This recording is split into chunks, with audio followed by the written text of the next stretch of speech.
নবীজি রাত্রেবেলা কোরআন পড়ছে, আবু জাহাল, আবু লাহাব, উতবা এবং সাইবা তারা বলল চল দেখি মুহাম্মদ সাল্লাল্লাহু আলাইহি সাল্লাম কি পড়ছে। প্রত্যেকে কাবা শরীফের কাছে চলে আসলো। সকাল পর্যন্ত কোরআন তারা শুনলো। এত সুন্দর তেলাওয়াত, কারণ আল্লাহ তাআলা কোরআনের মধ্যে দিয়েছে সবচাইতে শ্রেষ্ঠ সুর। জোরে বলুন সুবহানাল্লাহ। এই কোরআন যখন ঈমানদাররা শোনে, ওয়া ইদা সামিউ মা উনজিলা ইলার রাসূল তারা আয়ুনাহুম তাফিদু মিনাদ দাম'i মিম্মা আরাফু মিনাল হাক্কি ইয়াকুলুনা রাব্বানা আমান্না ফাকতুবনা মা'আশ শাহিদিন। এটা 7 নম্বর পারা, প্রথম পৃষ্ঠা, প্রথম লাইনে 83 নম্বর আয়াত সূরা মাইদা। আমার আল্লাহ বলছেন, হ্যাঁ বিশ্ব নবী, আপনার উপরে যে কিতাবটা, যে কোরআনটা, আসমানি গ্রন্থটা পাঠিয়েছি, ওই বান্দারা যখন এই কিতাবটা শুনবে, আপনি দেখতে পাবেন কোরআন শোনার পরে সত্য যখন তারা চিনতে পারবে, তাদের চক্ষুটা পানিতে তখন ভিজে যাবে। জোরে বলুন না সুবহানাল্লাহ। মুসলমান বলুন সুবহানাল্লাহ। এই পরিচয় দেব ইনশাআল্লাহ। প্রত্যেকটা বাড়িতে বাড়িতে কোরআনের দাওয়াত পৌঁছে দিন। যে কোরআন নাজিল হয়েছে মানুষের জন্য, সেই কোরআন এখনো মুসলমানরা পড়তে পারে না। কেন পড়তে পারে না, এই কারণটা আপনার খুঁজে বার করতে হবে। 30 লাখ টাকার মসজিদ, 40 লাখ টাকার মসজিদ, কে আপনাকে অর্ডার দিয়েছে 40 টাকার মসজিদ করতে? আপনি 40 লাখ টাকার মসজিদ করে কোনোদিন মানুষকে জাহান্নাম থেকে বাঁচাতে পারবেন না। মসজিদে টাইলস বসালে মহল্লার মানুষ জান্নাতে যাবে, কোনো হাদিস নাই। মসজিদে এসি লাগালে মহল্লার মানুষ সবাই জান্নাতি হয়ে যাবে, কোনো রেফারেন্স নাই। মসজিদের মধ্যে সুন্দর উপরে গম্বুজ করলে মহল্লার মানুষ সব চরিত্র ভালো হয়ে যাবে, কোনো নমুনা নাই। মহল্লার মধ্যে যদি মসজিদটা ত্রিপলও খাটানো থাকে, এসবেস্টার যদি উপরে ছাউনি থাকে, আর প্রত্যেকটা বাড়িতে বাড়িতে ইমাম যদি কোরআনের দাওয়াত পৌঁছে দেয়, প্রত্যেকটা ছেলে যদি কোরআনওয়ালা হয়ে যায়, প্রয়োজনে একটা ইমাম না হলে 4টে ওলামাদেরকে মসজিদে পড়ানোর ব্যবস্থা করুন। মসজিদে মক্তব বিভাগ চালু করুন। টাইলস বসিয়ে দিয়ে 40 লাখ টাকা মসজিদে ব্যয় করে দিয়েছে, আর মহল্লার একটা মানুষ কোরআন পড়তে পারে না। এর চাইতে দুর্ভাগ্য মুসলমান জাতির জন্য কি হতে পারে? কি আপনাদের খারাপ লাগছে নাকি? কি গো, আমরা বক্তারা আসি, পকেট ভর্তি করে 2 ঘন্টা টাকা নিয়ে চলে যায়। পীর সাহেবরা আসছে, তারা টাকা নিয়ে চলে যাচ্ছে। ইমাম সাহেব মাসের শেষে মাইনে নিয়ে চলে যাচ্ছে। তাহলে আমাদের সমাজের যে রোগগুলো, যে দশাগুলো, এইগুলো আমরা কবে সংশোধন করব? মসজিদ 40-50 লাখ টাকা খরচ করে লাভ নাই। যোগ্য ইমাম মসজিদগুলিতে রাখুন। মিনিমাম বর্তমান বাজারে 12 থেকে 14 হাজার টাকা দেওয়া ছাড়া একটা ইমামের কোনো মতেই সম্ভব চলে না। কিভাবে সংসার চালাবে? কিভাবে চালাবে? হয় তাবিজ বিক্রি করতে হবে, তাই না হলে 2 নম্বরই করতে হবে, তাহলে সুদের টাকা নিতে হবে, আর তা না হলে মসজিদের ক্যাশ বাক্সে রাখতে বলে হাত মারতে হবে। এছাড়া তো উপায় নাই। 40 লাখ টাকার মসজিদ, 30 লাখ টাকা টাইলস বিছাচ্ছে, আর মহল্লার মধ্যে গাঁজার আড়ত বসে আছে। কমিটির হুঁশ নাই, গাঁজার আড়ত চলছে, সুদের ব্যবসা চলছে, লটারির টিকিট বিক্রি হচ্ছে, মেয়েরা বেপরদার সঙ্গে চলছে। এতটুকু বিবেচনা নাই যে আমার এই মুসলিম সমাজটা বাঁচবে কি করে? যতক্ষণ তাদের হাতে কোরআনুল কারীমের শিক্ষা না দেবেন, সমাজ কোনোদিন বাঁচানো সম্ভব। জোরে বলুন। যে বাজে আজগুবি গল্প বললে কোনো মানুষের হেদায়েত হবে না। এখন জলসায় কি হয়? উরুম গল্প চলে, কোনো হেদায়েতের বাণী নাই, কিছু নাই। 2 ঘন্টা বক্তব্য, কালকে এক জায়গায় গিয়েছিলাম, নাম বলবো না। 2 ঘন্টা বক্তা বক্তব্য করলেন, বক্তার শুনলাম 22,000 টাকা ছাড়া উনি আসেন না। আমি পুরো বসে বসে শুনেছি 2 ঘন্টা, একটাও কোরআনের আয়াত বলেনি, একটা আয়াতও বলেনি। হেদায়েত হবে? এই বলছেন না কেন? কোরআন হলো হেদায়েতের কিতাব। কোরআন ছাড়া অন্য কোনো বই থেকে, অন্য কোনো গ্রন্থ থেকে, অন্য জীবনী থেকে শোনালে জাতির জীবনে হেদায়েত হবে না। খালি বলছে হুজুর জলসা দিচ্ছি, ছেলেরা নামাজ পড়ে না, দাড়ি রাখে না, বাপ মার ভাত দেয় না, সুদ ছাড়ে না। ও তো শোনেই না। ওষুধ ডাক্তারখানায় দিয়েছে, ওষুধ ফেলে দিয়েছে, কাজ হবে? ওষুধ খায় নাই। কোরআন তো ওষুধ। আমি তো প্রথমেই বলে দিয়েছি, মোমেনদের জন্য শিফা, মোমেনদের জন্য আরোগ্য, মোমেনদের জন্য এটা প্রেসক্রিপশন, মোমেনদের জন্য এটা ট্রিটমেন্ট। রাগ করছেন নাকি বাবাজিরা? ছেলেকে যদি মানুষ বানাতে হয় তার কাছে বসে বসে কোরআন পড়ুন আর কোরআনের অর্থটা তাকে সুন্দর করে বুঝিয়ে দিন। আল্লাহ পাকের নবী কোরআন পড়ছে, আবু জাহেল বুঝতে পারছে কি বলছে, যেহেতু আবু জাহেলের ভাষা হলো আরবি, কোরআনের ভাষা হলো আরবি। আবু লাহাব বুঝতে পারছে নবী কি পড়ছে, উতবা সাইবা বুঝতে পারছে কি বলছে। ফজর হয়ে যাবে, এমন সময় আবু জাহেল পালানো শুরু করলো, আবু লাহাব পালাতে শুরু করেছে, উতবা সাইবা মুগীরা সকলে কাবা শরীফ ছেড়ে চলে যাচ্ছে। কেন? সকাল হয়ে গেলে মানুষ আমাদেরকে দেখলে কি বলবে। যেতে যেতে হঠাৎ করে অন্ধকারের মধ্যে গোঘাটের কাছে গিয়ে আবু জাহেল আর আবু লাহাবের দেখা হলো। সাপোজ কে কে গলা বুঝতে পেরেছে, ও আবু লাহাব। এই ভাই কোথায় গেছিলে? মুহাম্মদ কি বললে? কোরআন শুনতে। তুমিও কোরআন শোনো? ভালো লাগে তাই শুনি। সুবহানাল্লাহ বলবেন না? আবু জাহেল তুমি কোথায় ছিলে? তুমি যেদিকে ছিলে আমি এর উল্টো দিকে ছিলাম। কি গো? অন্য সাইডে ছিলাম, কাবা শরীফের অন্য সাইডে ছিলাম। তুমি কি করছিলে? ওই তোমার মতো রোগ। কি রোগ? কোরআন শোনার রোগ। এই শুনলে ঠিক একদিন মানুষ হেদায়েত হবে। বলুন না সুবহানাল্লাহ। বড় আশ্চর্য, একটা কোরআনের আয়াত নাই, বক্তব্য করে চলে গেল। একটা হাদিস নাই, একটা সাহাবাদের জীবনী নাই। এরা পড়ে না, না পড়তে চায় না। কে এদেরকে দাওয়াত করে? টাকা খ্যাস খ্যাস খ্যাস খ্যাস করে গুনে দিচ্ছেন, কিন্তু কিছু নিচ্ছেন না, কিছু জানতে চাচ্ছেন না। এটা বললে বলে বিরোধিতা করছে। বিরোধিতা কিছু বলে? তুমি একটা বক্তব্য করবে, কোরআন বলবে না, একটা হাদিস বলবে না। হাজার হাজার মানুষকে গোমরাই করে চলে যাচ্ছে। বাপের ঘটনা, তোমার বাপের ঘটনা কি আমি শুনতে যাবো কেন? আবু জাহেল বললে, আবার দেখলো ফের দুজন আসছে। বলে কি দেখি? দেখছে উতবা আর সাইবা, চারটে পাকা পাকা মাল, কাফেরদের লিডার, সুপ্রিম লিডার। আবু জাহেল বললে, শোন এদিকে এদিকে। বলে তওবা কর। কিসের তওবা? হাতে দাও। কাল থেকে আর মুহাম্মাদের কাছে সাল্লাল্লাহু আলাইহি সাল্লামের কাছে কোরআন শুনতে আসবে না, শপথ করো। দেখুন এই চোরে চোরে মাস্তুতো ভাই হাত দিয়ে বলছে কাল থেকে আসবো না। আয় উতবা সাইবা এদিকে হাত দাও। দুজনে হাত দিয়ে শপথ করলো, বাড়ি চলে গেল। রাত যখন গভীর হলো, আবু জাহেল মনে মনে ভাবলো, আমি তওবা পড়িয়েছি মানে ওরা তিনজন আসবে না। আজকের সকাল পর্যন্ত আমি আবু জাহেল আরামে একা কোরআন শুনবো। জোরে হবে না নাকি? ঠান্ডা বলে গলাও ঠান্ডা হয়ে গেল। নারায়ে তাকবীর। আবু লাহাব মনে মনে করলো, আমাদেরকে তওবা পড়িয়েছে যে, সে এ কাজ আর করবে না। আজকের আমি একা মনে মনে গিয়ে সুন্দর করে কোরআন শুনবো।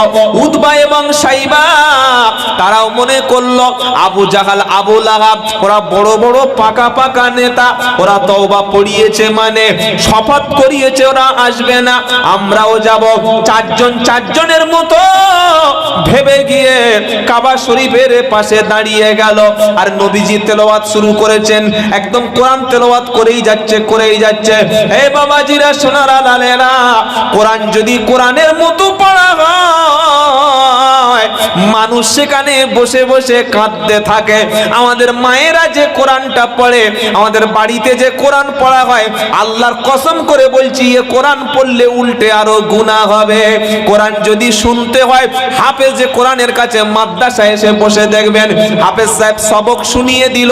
এই যে ছেলেগুলো পাকড়ি নিল, প্রথমে এক পৃষ্ঠা শুনিয়ে দিল, আবার একটু পরে পুরাতন পড়াটা শুনিয়ে দিল, আবার বিকালে 2 পারা 3 পারা শুনিয়ে দিল। এইভাবে 30 পারা যখন মুখস্থ হয়ে গেল, 5 পারা করে 30 পারাটা শুনিয়ে দিল।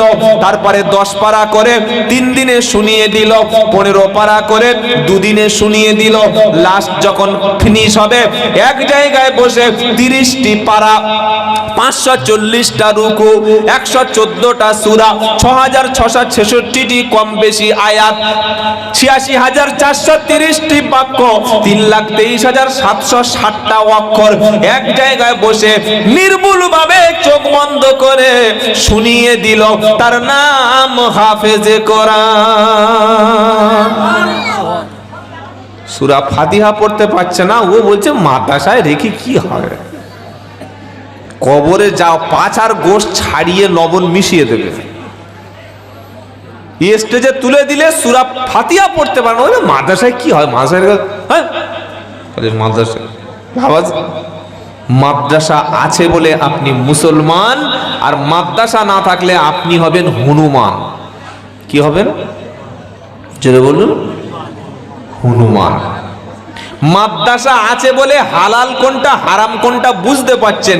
আলেমরা মরে গেলে তোমার বাপের বিয়েটা কে পড়াতো? ডাক্তার? কথা বলে না? জিব্রাইল? হ্যাঁ, প্রধান এসে বিয়ে পড়াবে? ও তো খেয়ে পালাবে। স্কুলের মাস্টার বিয়ে পড়াবে, ও বিয়ে জানে কি গো? এই আমাদের মতো মৌলবীরা এসে তোমার বাপ আর তোমার মা, আমার বাপ আর আমার মার বিয়েটা হালাল করে দিয়েছিল বলে তুমি আর আমি হালাল ছেলে, তাহলে হারামির বাচ্চা হয়ে যাবে। কি যাবো না? আরে কথা বলো। মরে লাশ পড়ে শুকুনে খাবে, গোসল দিতে হয় কেমন করে এটা ডাক্তার জানে? ও নিজে গাত হয়? কি গো, কি করে কাফন পরাতে হয় এটা কেউ জানে না। কি করে জানাজার নামাজ পড়তে এটা কেউ জানে না। ওই মসজিদের পাশে বসে থাকা মৌলভী সাহেব জানাজার নামাজ পড়িয়ে দিল। তোমার জন্মটা হালাল ভাবে হওয়ার জন্য, আমার জন্মটা হালাল ভাবে হওয়ার জন্য এই আলেমদের দ্বারাই হয়েছে। আর মরণের পরে তোমার লাশটা যাতে কুত্তায় ছিঁড়ে না খায়, শিয়ালে যাতে ছিঁড়ে না খায়, ভাগাড়ে যাতে পড়ে না মরে থাকো, তার জন্য এই আলেমদেরকে কাজে লেগেছে। এই লেগেছে না লাগে নাই? কি গো, করোনার সময় ডাক্তার বলে যাই ওখানে বসো, ওখানে বসো, ওখানে 10 ফুট দেখেন নাই? দেখেছেন না? দেখেন নাই? প্রেসক্রিপশন লিখে লাঠি করে বাড়ি দেখছি, ঢুকতে কাছে আসতে না, ডিস্টেন্স ডিস্টেন্স ডিস্টেন্স। তা বউর কাছে ডিস্টেন্স ছিল? কি গো, ওখানে ডিস্টেন্স নাই। দোকানের কাছে মাল দিচ্ছে, বাইরে চলে যাও। একমাত্র আলেমরা বলেছে তোমাদের কোনো ভয় নাই, ওযু করো, কাছে এসো, আল্লাহ সেবা করবে। বলুন সুবহানাল্লাহ। মাদ্রাসা থাকলেই ঈমান থাকবে। বাবাজিরা, আল্লাহ ভাইরা, 4 জন বলল কেউ যাবি না। আবার পরের দিন 4 জন চলে গেল। আল্লাহর নবী সাল্লাল্লাহু আলাইহি ওয়াসাল্লাম কোরআন পড়তে শুরু করেছে।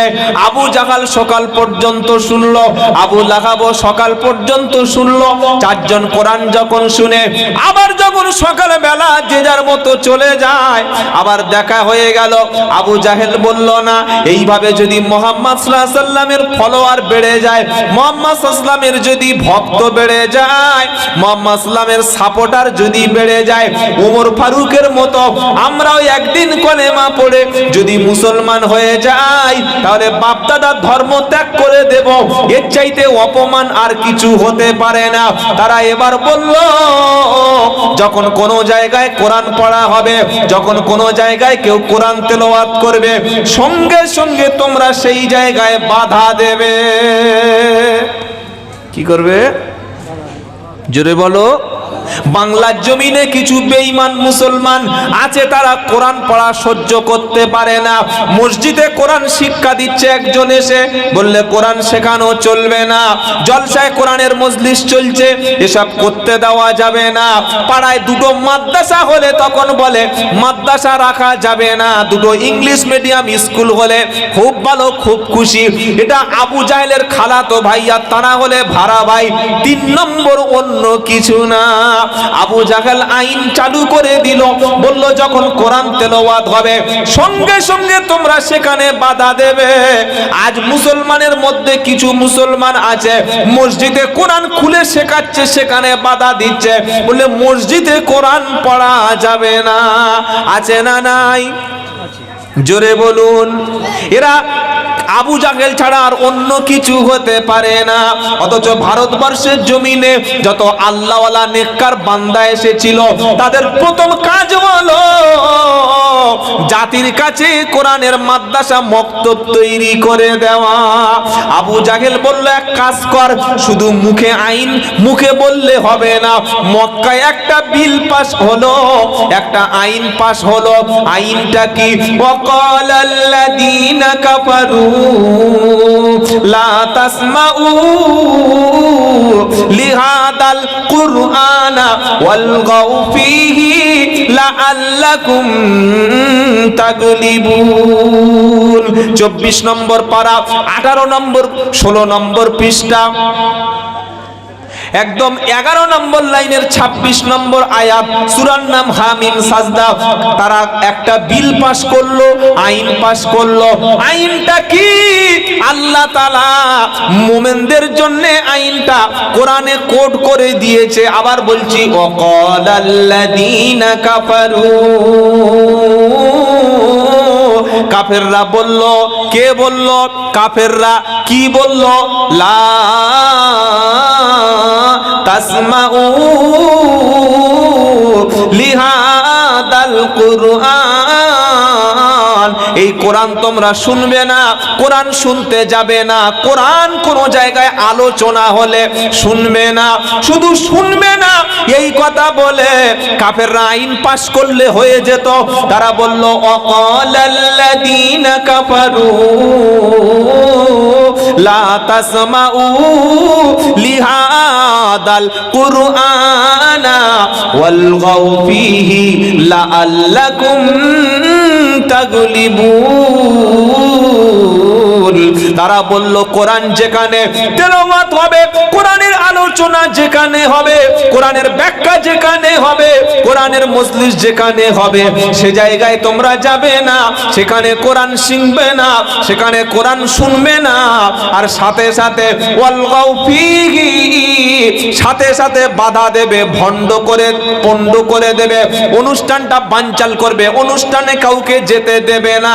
যদি তোমরা কোরআন শোনা থেকে বিরত থাকো, আর যদি কোরআনের মজলিস, কোরআনের দাওয়াতটা, কোরআন শিক্ষার ব্যবস্থাটা যদি তোমরা বন্ধ করতে পারো, লাআল্লাকুম তাগলিবুন, তাহলে আশা করা যায় তোমরা জয়ী হবে। ওই আবু জেহেল এখনো আছে না নাই? আরে বলছেন না কেন? একটা ছেলে, ইয়ং ছেলে, মুখে দাড়ি রেখেছে, 5 ওয়াক্ত নামাজ পড়ছে। ছেলেটা ইংলিশ মিডিয়ামের শিক্ষক বা একটা হাই স্কুলের শিক্ষক। 5 ওয়াক্ত নামাজ পড়ে, কোরআন শেখে। এটা শয়তানের ভালো লাগবে? শয়তান সহ্য করবে? ও শিখে মসজিদে গিয়ে 5টা ছেলের হাত ধরে শেখাচ্ছে। পাড়ার লোকেরা বলছে, এই ওই মনিরুল মাস্টার রে, শহীদুলের ছেলে, বড় ছেলেটা, কি হয়েছে? তুই এখন দাড়ি রেখেছে।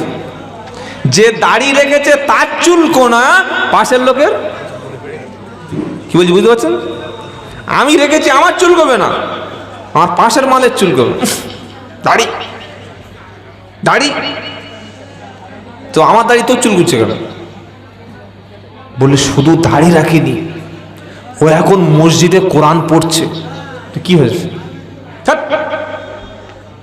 ও একা পড়ছে, 8টা 10টা 12টা ছেলে নিয়ে শেখাচ্ছে। হুজুরের কাছে, হুজুর বললে কি? বললে আমাদের মসজিদে কোরআন শেখাচ্ছে। কে শেখাচ্ছে? কে?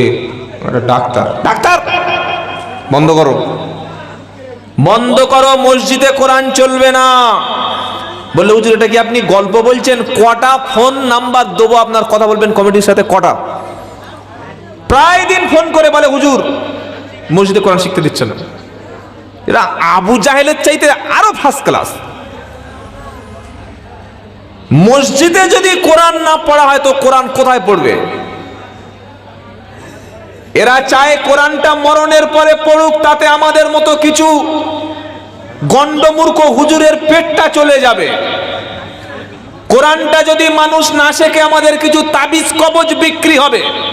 কোরআনটা যদি না শেখে আমরা মূর্খ পাড়ায় ঘোল বিক্রি করে খেতে পারবো, কিন্তু হাক্কানি ওলামারা, হাক্কানি ওলিরা, হাক্কানি পীরেরা, আল্লাহওয়ালারা জীবনের বিনিময় হলেও তারা জলসায় যেমন কোরআনের কথা বলে, তারা খানকার মধ্যে মুরিদদের কাছে কোরআনের সবক দেয়, সেই সাথে এই কোরআনের দাওয়াত নিয়ে নিজের টাকা খরচ করে বেদিন বদ্দিন, নাম মুসলমান, চামড়াটা খালি কাটিয়েছে মুসলমান, তার চরিত্র, তার চেহারা, তার কাজ, তার কথাবার্তা, আকলাক একটাও সুন্নতে নববীর উপরে চলে না, এই ব্যক্তিকে কোরআন শিখিয়ে দিন, ইনশাআল্লাহ সে একটা জান্নাতি বান্দা হয়ে যাবে। বলুন সুবহানাল্লাহ।